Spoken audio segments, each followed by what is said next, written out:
Yeah, we're good. Okay, so I want you guys to bear with me for the next 20 minutes or so. It's going to get very meta because I will be discussing the story about how I wrote a story about stories. It's as complicated as that sounds. There's a lot of moving parts to the story. I have four main characters, three stories, with each having their own characters. I have their little interactions between each other, and then ultimately I have an all-encompassing arc between everything that ties it all together. So there's a lot of opportunity to get messed up in this, to get lost in it. There's a lot of places I could take this, but I wanted to keep myself on track. So when I was drafting this, I really stuck to kind of two pillars or tenets or whatever you want to call them for how I wanted to write this story. It's kind of my philosophy for what I wanted the story to be. And that's that the two pillars are everyone has a story, and stories can affect people even if you're completely unsuspecting, completely not open to having that kind of experience. So the way I wanted to start the story out was a little bit like how Geoffrey Chaucer started off the Canterbury Tales. With what he did was he had this general prologue where he introduced all his characters and gave us a little bit of the context behind who these people would be that we're learning about. Took it from there. I didn't necessarily copy that specifically, but I kind of put my own per se. The reason I did this was I wanted to have this kind of overture for this grand adventure. I wanted something to ease us in to Harvey's story without explicitly starting at Harvey. Second, I also didn't intend the story to be about class structure, but I wanted to show a bunch of different kinds of people and pretty much how everyone is kind of put together in this one environment, even though they're completely different. So, to start off, my kind of prologue reads, "It was a Tuesday. Suited men and women shuffled in and out of yellow taxis and flooded in and out of office buildings. They walked shoulder to shoulder down the sidewalks past hot dog vendors with thick accents, collages of advertisements, and the beeps and honks of taxis fighting in the crucible that were the city streets. Briefcases and purses in hand, they made their way in and out of gray office buildings, cafes, and metro stations. The older ones had their days behind them. They didn't walk as fast or as urgently. It was the new ones with the shiniest shoes, the sharpest of haircuts, and the straightest of ties that strode with an extra kick in their step. In a technical sense, these people were the lifeblood of the city. But it wasn't just the white-collar workers that flowed through the narrow streets and sidewalks. This city was home to all kinds of characters. Beggars sat on the sidewalks with nothing left to do but wait for nothing in particular. The hopeful ones carried containers to collect loose change and cash that was thrown to them out of pity or charity, or just because they had a dog that looked sad enough. Sometimes the cups were filled, sometimes they stayed empty. Some didn't have cups at all, but instead they laid out on benches waiting for either God or the police to take them away, whichever came first. The cops patrolled their usual beats in their usual precincts with their usual partners. Some were snug in their cruisers, some rode on bikes, some walked on foot. They weren't hated, but they weren't usually liked either. It was simple. Every city needed a police force. This one was no different. This was the way of the city. Each person had their own place in its fragile ecosystem. So, what I'm doing here is I'm just showing that this is about the characters. Each little section in this part has a bunch of different people. You get a little bit of their context, a little bit of their life perspectives, and how they're all thrown into this kind of melting pot that is the city. I actually kind of came under some flack for starting the story this way. People didn't really like it or get it or understand it, why I was starting off with just what seemed like almost filler. And I did tweak it a little bit, but when I was looking at this part and the story itself, I couldn't imagine the story starting anywhere else. If I started with just Harvey, this story would be about Harvey, which I don't know if it is. It is about Harvey, but it's about what's happening to him. It's about these people, it's about the stories that he's listening to him. But I did need a way to get to him. So, a little bit after what I just read, I write, as the day went on and the sun crept down past the horizon, the people slowly migrated away, leaving everything just the way it was when they arrived in the morning. They said their goodbyes and shook their hands and filed into the same taxis and buses and subways that had dropped them off hours ago. The streets and sidewalks became quieter, and one by one street lamps flicked on, gently buzzing and illuminating the paths beneath them. As the sun grew more and more distant and the air became cooler, the city slowly drifted to sleep. Harvey Stafford didn't follow the mannerisms of the city, because when the city went to sleep, he was just getting up and ready to go. So notice how what I'm doing here is I'm starting off on this kind of large bird's eye view grand scale, and I'm slowly, gradually moving in until we get to Harvey. And this is really the real beginning of the story. So Harvey, you could say, is the main character, but it wasn't always like this. Harvey was actually very static when I started this story. He wasn't much of a exciting person. He didn't go through all that change, and really he was only there to extract these three stories from the other people. So what I wrote at the time was this was all he was going to be. He was just going to be some guy. So I want to read the next part of the draft, and this is kind of how it started out, but I want you to look at how the intention has changed throughout it. So the original draft, and the draft I made to the final, reads, affixed to the rear wall of his kitchen was a small window that dimly lit the space before he turned the light on. He flipped the switch and the kitchen filled with the pathetic rays of a light bulb that was sure to give out any day. He picked up a small brass kettle that hung from a hook above the sink and filled it with water from the tap. It was the kind of water that tasted a little too much like metal, but it was passable and boiled. As he turned the dial to the electric stove, Harvey peeked out the window to observe the street below. This had become somewhat of a ritual that he performed each night. His wife used to get up with him, hobble over to the kitchen in her nightgown, and find him in the exact spot each morning. She would wrap her arms around his waist and press her cheek right beneath his shoulder blades and gently rock with him as he stared out the window to the streets below. Go find me a good story, she would say. He always promised that he would. That was a long time ago. Oolong tea was his poison of choice tonight. Harvey sipped on the toasty beverage, taking great care not to touch the sides of the hot mug because his hands burned easily. The drink was hot in his throat, but he relished the caffeine buzz that was starting to form in his head. As he slowly drained the cup, Harvey fiddled with an old flip phone that had been charging on the kitchen counter overnight. He watched as the small screen cycled through a boot-up sequence that seemed to take longer with each passing day. Finally, the screen brought him to a familiar home screen, a plain blue background. And a small bar of text up at the top read, no new messages. The time read 8:30, and seeing this, he gently closed his phone and slid it into his front pants pocket. Breakfast was over, and it was time to go. He slid on a tweed overcoat, switched the light off, and slipped out into the apartment hallway. So it's a very lonely scene. He wakes up at night, he eats a pathetic little breakfast, he thinks about his dead life, and then he doesn't have any messages to top it all off. He's a man who's just kind of existing. But then we get a little bit later on in the draft. This part comes after the breakfast scene. He was the only person in the stairwell of the building that night. The 5-flight journey he embarked on each night wasn't getting any easier, so he took caution, descending one step at a time, one arm clutched to the old steel railing and the other clutching a pair of keys marked 103B. Harvey was exhausted by the time he reached the bottom. He pushed past the worn brass door of the apartment building and into the still September air.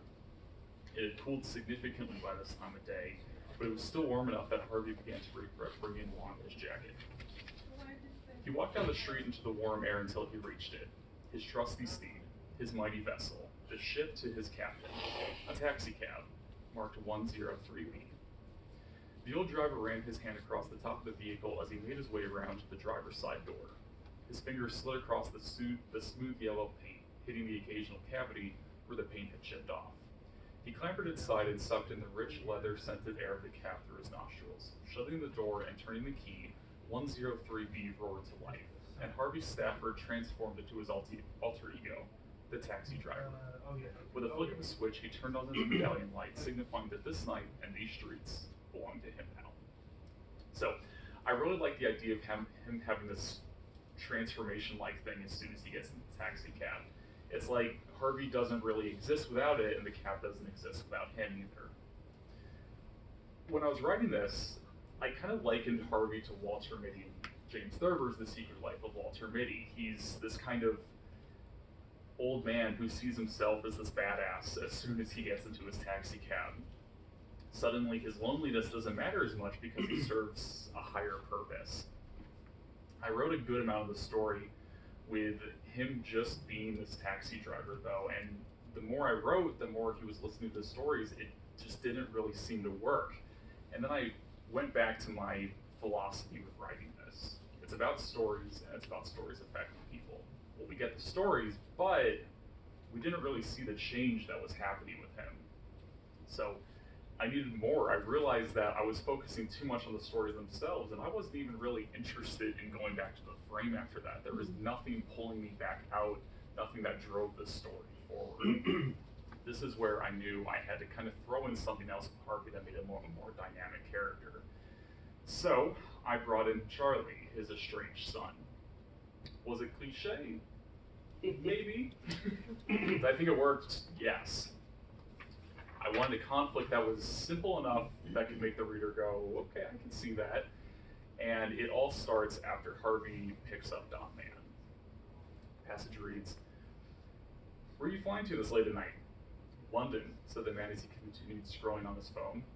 "Oh, well, that sounds nice.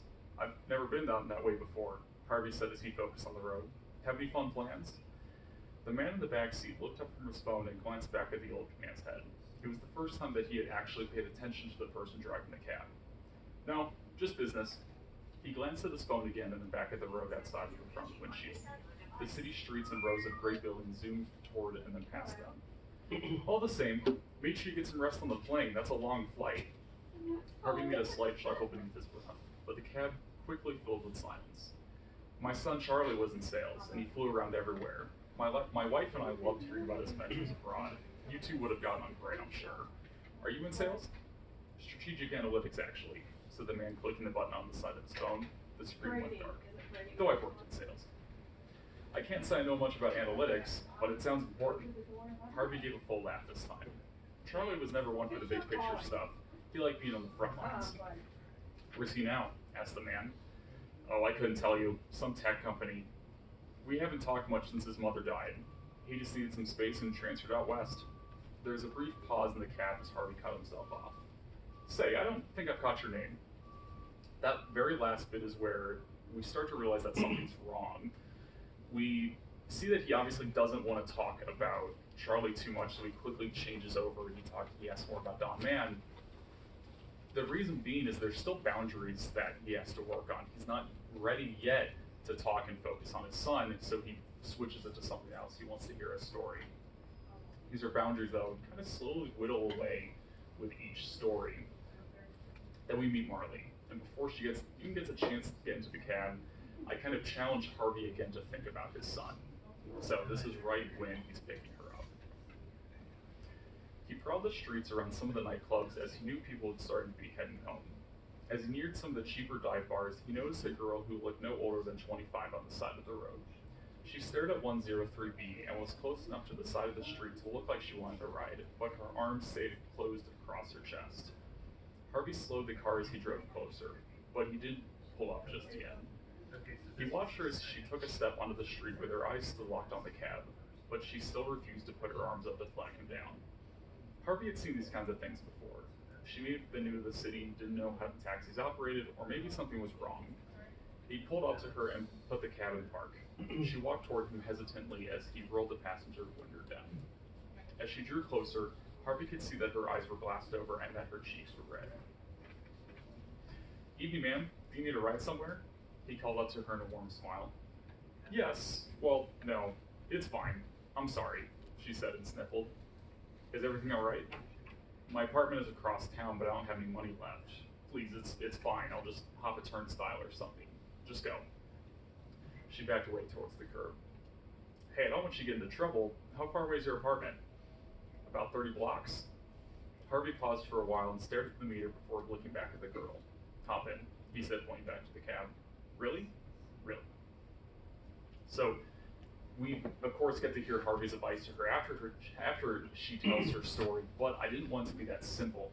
He's forced to make this choice to either abandon someone who reminds him of his son or let her in. which is kind of his way of almost making up for what happened with Charlie. Of course, he decides to do it. So Marley comes and goes. We hear her story about her friend who ultimately reminds Harvey of his son yet again, gives her the advice that he needs to hear, and then we get to the third and final passenger, the unnamed college student.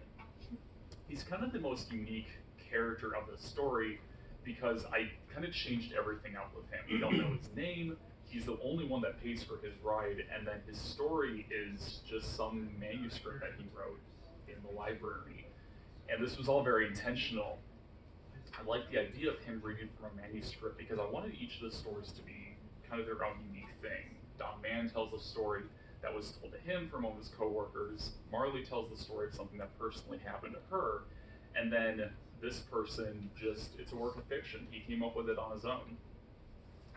As far as the mystery behind him, I realized that the draft was getting a little bit repetitive he pulls up, someone flags him down, they introduce themselves, they tell a story, this whole thing happens. So I want it to be more of, not everyone matters to him as much as other people do. And at this point in the story, they're kind of both in their own little worlds where they're not necessarily communicating directly to each other. Harvey's focused on his son, this college student is focused on his writing. But they do share somewhat of a connection after Harvey cuts him off. So this next part is a little bit of the college student's manuscript, and then we hear the interactions they have afterwards. So the manuscript says, Anthony found himself at the table of the isolated lawyer with a glass pitcher of crystal clear water. More water, sir? He asked through a strained and crooked smile. Charles barely glanced at the boy before giving him a small nod on his head and immediately fixed his gaze back to the small print in front of him. Anthony went to pour the water into the glass, but he had tilted the pitcher a little too far forward, and some of the contents had spilled out and splashed onto the book, both the table and the book. With this, Charles finally gave Anthony his full attention. Are you dim? He said, dabbing at the wet pages with his napkin. Shit, sorry, sir, Anthony replied, stifling a laugh. Don't use that foul language with me. Your manager, now, said Charles, fixing his posture to sit up straight. Anthony walked back to the kitchen and into the back office, a ritual he usually found himself doing every other night. Inside, he found his father, Mr. Carson Brown, at his desk going over next month's menu. He was the kind of guy who would march for the rights of animals and make it home just in time for a nice steak dinner. Hey, some douchebag wants to see you. I spilled water on his book, Anthony told his father. Mr. Brown looked at his son and laughed as if he told him a joke. What in the world am I going to do with you, kid? I hope you're better with girls than you are with your customers. He stood up from his seat, threw on his suit jacket, and moved towards the door. Why don't you hang around here for a second? I'm sure you want to hear what Mr. Douchebag has to say about you. Which guy was it anyway? That creep with his 20-something mail-order bride? No, the loner with the glasses, said Anthony with a smile. His father laughed again. Should have known. Wish me luck, and walked out the door. Then Harvey cuts him off. Can I stop you there? Asked Harvey. Sure. What do you think? Asked the student tentatively. He pulled a pen out of his backpack. I just don't think the father and son dynamic is realistic. If the dad doesn't teach his son how to respect others, he's going to turn out rotten. This could be a life bonding moment between the two of them, said Harvey. Do you have kids? No, sir, said the man. Well, you just can't let them lose sight of what really matters. They think they're so big and can tackle the world, and they forget to think about the people around them. He paused. But that's just a thought. I think it's coming along nicely. Keep at it. Harvey's not commenting on the story. Harvey's so kind of in his own world at the moment that he's giving him the advice that he needs to hear, much like he did with Marley. And all he cares about at this point is fixing the relationship with his son, which brings us to the very end. Confrontation, the moment that we've all been waiting for. So the last bit at the end is, it reads, the inside of Rudy's hadn't changed since the last time Harvey was there. The only other people in the restaurant were a younger couple that sat in one of the booths, accompanied by plates that looked like they hadn't been touched in hours. Harvey quietly took a seat on the stools that sat at the red counter. From behind the counter, a door swung open and revealed a young man in his late 20s. Evening, Harvey. How are you tonight? Any fun rides? He made his way to the old man and smiled. A few, actually. There's always something new, you know. He smiled back, but it was a tired, weak smile. Well, I'm glad. Can I get you the usual? That'd be great, Jack. Thanks. The man went back to the kitchen and disappeared out of view, leaving Harvey alone at the counter. For the first time that night, he reached for his pocket and pulled out the little round cell phone. He carefully flipped it open. It took him a little longer than it should have for him to find the contact section, but when he did, he clicked the round wheel until he reached Charlie. He punched the green call button, held the phone to his ear, and waited. His ear was filled with the low murmur of a repeated ring cycle, and he rubbed his knuckles gently on the counter as he waited and listened. Finally, it connected to something. You've reached Charlie Stafford. I'm not able to answer the phone right now, so leave me a message and I'll get back to you as soon as possible. Harvey waited for a little bit. Hey Charlie, I've been thinking about you tonight. Give me a call if you can. I love you. He shut the phone and slid it back into his pocket as he breathed a sigh. So that's not very climactic, right? I kind of built this entire thing up. I made you listen to 3 stories. I've introduced all these characters, and it ends in a voicemail. Yeah. That's it. I know. That's what I left you with. I got a lot of flack for this too.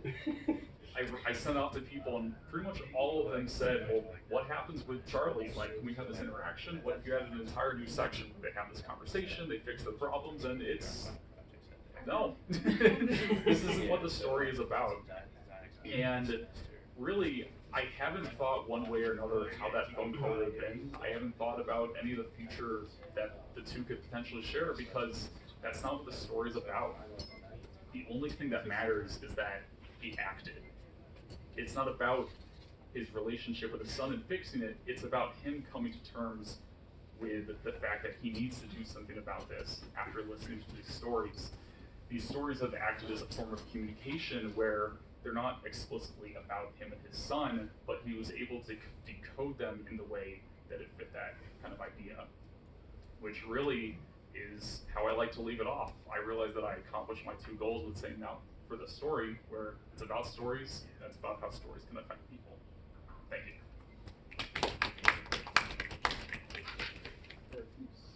Questions?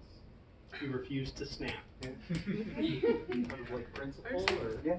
It's probably a principle.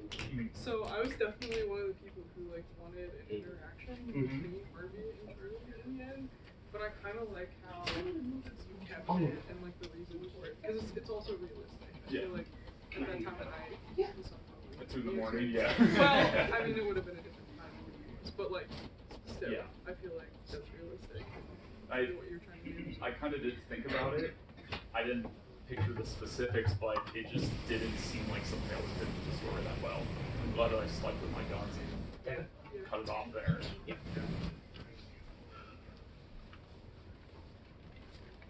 All right, so I have to ask,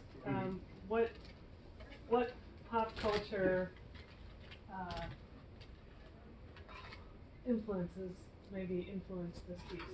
Are there any that you can think of? Well, in terms of pop culture, we talk about Middle English pop culture. Yeah. No, let's talk about any.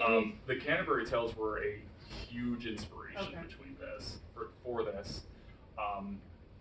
Since I talked about this in my TED Talk, since I read them in high school, I've been thinking about a piece like this that I could write, and this is kind of what it turned out to be when I was trying to figure out what I was going to write for the SCE.